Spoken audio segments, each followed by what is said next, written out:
வணக்கம். டுடே என்னுடைய ஒர்க் என்னன்னு பார்த்தீங்கன்னா, வேதாகம் வாசித்து இந்த வருடம் சென்சஸ் ட்ரைனிங் போயிட்டு வந்தோம். டுடே 2026 2027 அதற்குன்றான ட்ரைனிங் நடக்குது. யாரெல்லாம் ட்ரைனிங் அட்டன் பண்ணீங்க? அடுத்து இந்த முறை எந்த கிளாஸ் பார்க்க போகிறோன்னா 9ஆம் வகுப்பு பாடப்பிரிவு சோஷியல் சயின்ஸ். 9ஆம் வகுப்பு மாணவர்கள் கவனத்திற்கு. 9ஆம் வகுப்பில் பார்த்திங்கனாக்கா ஃபஸ்ட்டு பாடமே மனித பரிணாம வளர்ச்சியும் சமூக வரலாற்றுக்கு முந்தைய காலம், சமூகமும் வரலாற்றுக்கு முந்தைய காலம். 2வது பாடம் பார்த்திங்கனாக்கா பண்டைய நாகரிகங்கள். பண்டைய நாகரிகம் அப்படின்றது நமக்கு எல்லாருக்குமே தெரியும். நாகரிகங்கள் வளர்ச்சி அடைந்திருக்கிறது. இப்போ நம்ம கம்ப்யூட்டர் வேர்ல்டில் இருக்கிறோம். பட் ஸ்விட்சை தட்டுறதும் நமக்கு எல்லாமே வர மாதிரி. எகிப்திய நாகரிகங்கள் பார்த்திங்கன்னா பாருங்கள், எகிப்திய நாகரிகங்கள் எப்படி இருக்குது. அடுத்து பார்த்தோம்னா நம்ம மெசபடோமியா, அதன் நகரங்களும். மெசபடோமியா கேள்விப்பட்ட மாதிரி இருக்க ஒரு சிலருக்கு. மெசபடோமியா 1750 முதல் 1792 யூப்ரட்டிஸ் டைக்ரிஸ் நதிக்கரை. ஞாபகம் வருதுங்களா? யூப்ரட்டிஸ் டைக்ரிஸ் அப்படின்றது. அடுத்து பார்த்திங்கன்னா சீன நாகரிகங்கள் மொத்தம் 4 நாகரிகங்கள். எகிப்திய நாகரிகம், சீன நாகரிகம், மெசபடோமியா நாகரிகம், சிந்து சமவெளி நாகரிகம் அப்படின்னு சொல்லிட்டு 4 நாகரிகங்களை கொண்டது பண்டைய நாகரிகங்கள். 4 பிரிவுகள். அதில் முக்கியமானது தான் இது எல்லாமே. சிந்து சமவெளி தான் குட் ஓல்டு பழமையான நாகரிகங்களில் சிந்து சமவெளி நாகரிகம். இதுதான் ஆப்கானிஸ்தான், பாகிஸ்தான். பாருங்கள் எப்படி இருக்குது.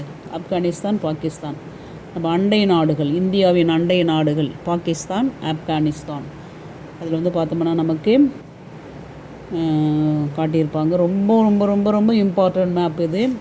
அடுத்து நம்ம பார்க்க போகிறது தொடக்க கால தமிழ் சமூகமும் பண்பாடும். தொடக்க காலம் சேர சோழ பாண்டியர்கள். ஞாபகம் வருதுங்களா? 9th standard. சேரர் சோழ பாண்டியர்கள். சேரர்களுடைய ஆட்சி பகுதி பாண்டியர்கள். சேரர்கள் பார்த்தீங்கன்னாக்கா கேரளா சைடு வரும். பாண்டியர்கள் சோழர்களை பார்த்தீங்கன்னாக்கா நம்ம தமிழ்நாட்டில் ஆட்சி புரிந்தவர்கள். பாண்டியர்கள் தான் முக்கியமாக ரொம்ப ரொம்ப ரொம்ப முக்கியமானவர்கள். சோழர்களும் பாண்டியர்களும் முக்கியமான கொஸ்டின்ஸ் பாருங்கள். அடுத்து நம்ம பார்க்க போகிற மேப் என்னென்னு பார்த்தீங்கன்னாக்கா சோழ பேரரசு. காஞ்சி, உத்திரமேரூர், கங்கை கொண்ட சோழபுரம், தஞ்சாவூர் கோயில் ரெண்டுமே பார்த்திங்கன்னா நமக்கு ஒரே மாதிரி சேமாக இருக்கும். ஏன்னா அப்பா மகன்கள் கட்டியது. அப்பா ஒரு இடத்துலையும் மகன் ஒரு இடத்துலையும் கட்டப்பட்ட இந்த கோயில் கங்கை கொண்ட சோழபுரம், தஞ்சாவூர் பிரகதீஸ்வர ஆலயம் ரெண்டுமே சேமாக இருக்கும். பளிங்கு கற்கள்ங்க. நாங்கள் கங்கை கொண்ட சோழபுரம் யாரெல்லாம் போயிருக்கீங்க கொஞ்சம் கமெண்ட்டில் சொல்லுங்களேன். ரொம்ப அருமையாக இருக்கும் கங்கை கொண்ட சோழபுரம். அடுத்து நம்ம பார்க்க போகிறது தொடக்க கால தமிழும் சமூகமும் பண்பாடும். பாண்டியர்கள் அதில் வரும். அடுத்து நம்ம பார்க்குறது பார்த்திங்கனாக்கா அறிவு மலர்ச்சியும் சமூக அரசியல் மாற்றங்களும். அதில் மார்கோபோல வருவார். மத்திய ஆசியா, திபெத், சீனா, நேபாளம், இலங்கை, தாய்லாந்து, வியட்நாம், கொரியா, ஜப்பான், தெற்கு ஆசிய நாடுகள் பற்றி இந்த பாடப்பகுதியில் வருங்க. இந்த மேப்பில் ரொம்ப ரொம்ப முக்கியமான மேப்பு. மாணவர்கள் 9th மாணவர்கள் நீங்கள் கவனமாக பார்க்க வேண்டும். உங்களுக்கு முக்கியமான கொஸ்டின் சொல்லி நான் கொடுத்துட்டு இருக்கிறேன். அடுத்து ரோமானிய பேரரசு அழகு 5 ரோமானிய செவ்வியல் உலகம்னு சொல்லிட்டு வரும். ரோமானிய பேரரசு இதில் என்னென்னு பார்த்தோம்னாக்கா அட்லாண்டிக் பெருங்கடல் வரும், ஆப்பிரிக்கா, எகிப்து, கருங்கடல் வரும், கான்ஸ்டாண்டினோபிலை கைப்பற்றியவர்கள் துருக்கியர்கள். யாரெல்லாம் 9th படிக்கும் மாதிரி 9th படித்து முடிச்சிட்டவங்களுக்கு இந்த ஞாபகம் வருதா பாருங்கள். 9th படிக்கிறவங்க இனிமேல் ஒரு அடுத்தடுத்து வர பாடங்கள் தான் இது உங்களுக்கு.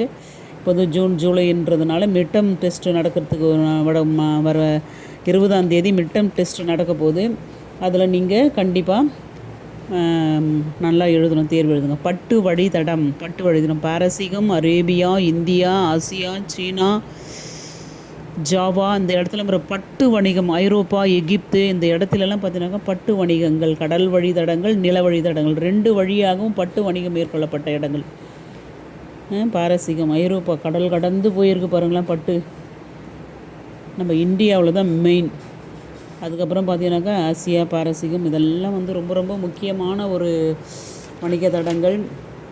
அடுத்து உதுமானிய பேரரசு வருது. உதுமானிய பேரரசுக்கு அடுத்து வந்து பார்த்தோம்னாக்கா இடைக்கால இந்தியாவில் அரசும் சமூகமும். இடைக்கால இந்தியா 14ஆம் 15ஆம் நூற்றாண்டு. இதில் வந்து விஜயநகர் பேரரசு, அகமது நகர், பர்கான்பூர், இந்தியா, வங்காளம், மேவா, குஜராத், சிந்து, காஷ்மீர் முதல் இந்த மேப்பில் நம்ம பார்க்க வேண்டியது வங்காள விரிகுடா, அரபிக்கடல், இந்திய பெருங்கடல். இந்த பக்கம் வந்து பார்த்திங்கனாக்கா அந்தமான் நிக்கோபார் தீவு, இந்த லெஃப்ட் சைடு பார்த்திங்கனாக்கா லட்சத்தீவுகள். இது வந்து இடைக்கால இந்தியா. அடுத்து வர மேப்பு இடைக்கால இந்தியாவிற்கு அடுத்து இதுவும் கடல் வழி தடங்கள். நவீன யுகத்தின் தொடக்கம். இந்த நவீன யுகத்தின் தொடக்கம் மேப்பு பார்த்திங்கன்னா பசிபிக் பெருங்கடல், தென்கடல், அடுத்து வந்து ஆர்க்டிக், அட்லாண்டிக், இந்த கடல்லாம் பாருங்களேன். வட அமெரிக்கா, தென் அமெரிக்கா, ஐரோப்பா, ஆசியா, சீனா, இந்தியா, ஆப்பிரிக்கா, ஆஸ்திரேலியா போன்ற கான்டினென்ட். அடுத்து நம்ம பார்க்க போகிறது மிக மிக மிக முக்கியமான மேப்பு என்னென்னா ரிப்பீட்டட் மேப்பு. இதுதான் ரிப்பீட்டடாக கேட்குற கொஸ்டின் மேப்பு. இது என்னென்னா புவி அக செயல்பாடுகள். புவியெல்லாம் ஃபஸ்ட்டு பாடம் புவி அக செயல்பாடுகள். அந்த ஈரோ மார்க் காத்திருக்காங்க பாருங்கள். அதெல்லாம் வந்து என்னென்னு பார்த்தீங்கன்னாக்கா நெருப்பு வளையம்னு சொல்லுவாங்க. அது புவியுடைய நெருப்பு வளையம். லெஃப்ட் சைடு அந்த பக்கம் இருக்குது பாருங்கள். ஹவாய் தீவு செயல்படும் எரிமலை. இந்த பக்கம் புவி அதிர்ச்சி மண்டலமாக புவி அதிர்ச்சி மண்டலம் செயின்ட் ஹெலனா செயல்பாடுகளின் வளர்ச்சி பாரு. ஆல்ப்ஸ் மலை, அப்புறம் புவி அதிர்ச்சியில் இமயமலை. மலைகள் வந்து சைடில் கொடுத்துருக்குறாங்க பாரு இமயமலைக்கு என்னன்னு சொல்லி. ரொம்ப முக்கியமான மேப்பு, கவனமாக பார்த்துக்கணும். 9th ஸ்டாண்டர்ட் உங்களுக்காக தான். புவி புற செயல்பாடுகள், அக செயல்பாடுகள். அகம்னா உள்ளே, புறம்னா வெளியே. புற செயல்பாடுகள் புவியோட வெளிப்புற தோற்றம், அதனுடைய செயல்பாடுகள். நமக்கு 9th ஸ்டாண்டர்ட் செகண்ட் பாடம் இது. புவியியலில் 2வது பாடம். நியூயார்க் கண்ணாடி பிரதேசம், மிசிசிப்பி, அட்லாண்டிக் பெருங்கடல், பசிபிக் பெருங்கடல், கிரீன்லாந்து, குளிர் பாலைவனம். கிரீன்லாந்து வந்து குளிர் பாலைவனம்னு சொல்லுவாங்க. சகாரா வெப்ப பாலைவனம். சகாரான்றது வந்து வெப்பமான பாலைவனம். அரேபிய வெப்ப பாலைவனம். நம்மளுடைய தார் டெசர்ட் கூட அரேபிய வெப்ப பாலைவனம். கோபி குளிர் பாலைவனம். அடுத்து வர மேப் என்னன்னு பார்த்தோம்னா நீர்க்கோளங்கள். புவியில் இருக்கிற உலகின் முக்கிய கடல் நீரோட்டங்கள். அட்லாண்டிக் வட பசிபிக் பெருங்கடல், தென் பசிபிக் பெருங்கடல், தென் அட்லாண்டிக், வட அட்லாண்டிக், இந்திய பெருங்கடல், அப்படின்னு சொல்லிட்டு நமக்கு உலகில் முக்கிய நீரோட்ட பகுதிகள் இதெல்லாம் பாருங்கள். ஆப்பிரிக்கா, ஆசியா, தென்னாப்பிரிக்கா, வட அமெரிக்கா, அண்டார்டிகா, ஆஸ்திரேலியா, இந்த இடங்கள் எல்லாம் பாருங்கள். பசிபிக்